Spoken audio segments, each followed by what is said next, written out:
welcome back to another episode of Lessons from an Old Quilt. Are you ready for spring? Because I'm kind of ready for spring. It's been a little bit of a long winter here in Pennsylvania with all the ice and snow and all that stuff. So I thought I'd pick a springish quilt to show you today. And it is just a wall hanging or maybe a baby quilt. I'm not quite sure. But I bought this at an antique shop and it's all embroidered. Look at this. It's so pretty and springy, so much fun. So I can't wait to share this with you and to learn something from this maker. But before we take a closer look, my name is Chris O'Neill from Sew the Distance, and I'm so happy you're here. Please consider subscribing, and it really helps support my channel. So let's take a closer look at this really cool hand embroidered quilt. Spring, my friends, think spring. So I love this. When I saw it, I thought it was the cutest little quilt. It's just a fun spring-like quilt.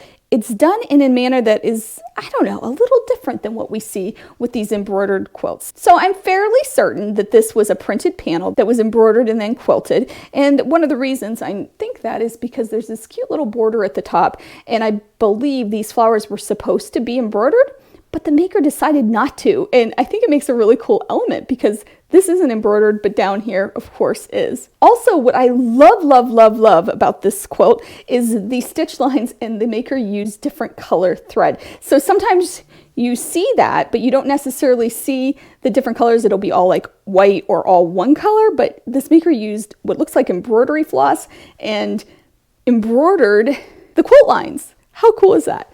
We also see some flowers over here that were quilted / embroidered into it, and some leaves in green. And I just think it's the cutest little thing.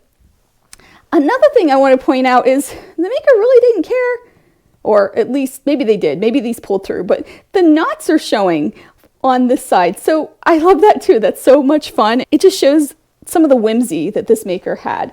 Not only that, up here in the corners, we see this cross-hatching of quilting or embroidery, and it doesn't follow through the whole quilt, just in the corners. We see it down here too, and we see it over here.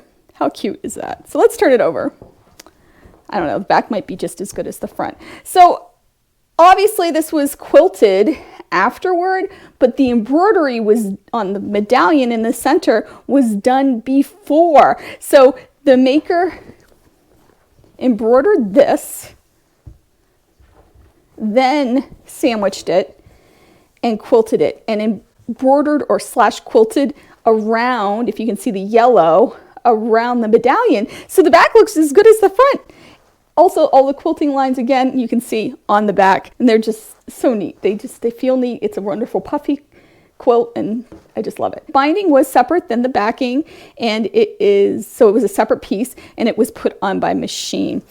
But one thing I really think is important about this quilt, because I think it's so cute, is that it's not real square. It's a bit wonky. In fact, I can't even square it up, but you can see here, it doesn't square up nicely. It's not the perfect square that we sometimes see. Who cares? It's a cute quilt. Like this whole top edge is way downhill, so it just is really cute. I think it would make a great wall hanging, and something I'd have to consider with making it a wall hanging, just so the flowers stayed straight, is to make sure that I put the hanging sleeve sort of at a diagonal, so it would hang straight and look really cute on a wall. I might do that. I'm not sure what I'm going to do with this, but I can say that I love this quilt. I think it just makes me so happy to look at it. It brings joy to my life. I think it's one of the cutest quilts. I hope it brings joy to your life too. As far as an age, I'm really not sure. These panels were available in the 1940s, 50s, 60s. It could have been even in the 80s or 90s that this was made. So I'm not positive of when this was made, but it doesn't matter because I think it's the cutest thing. And to run your hand over it, oh, it feels so nice too. Isn't that the cutest quilt ever? So like I said, it just brings me so much joy, and that would be our first lesson. Make things that bring you joy. Surround yourself with stuff that brings you joy. This quilt just makes me so happy, and I don't know, I can imagine the maker having a lot of fun with this, especially picking out the different colors for the quilting of the embroidery floss and just making it colorful and wonderful. Do things that you love, make happy quilts, and just have some fun with this. Sometimes we get so stuck in the rules, and we just need to have some fun and let go and use rainbows of colors. And speaking of colors, the next lesson is consider using embroidery floss for your quilting. How cute is this? It's adorable. And the stitches are nice and even. Not that it would matter if they weren't, but it does make a nice overall look. It's like an embroidery and a quilt style. I love it. Even with the knot showing, who cares, right?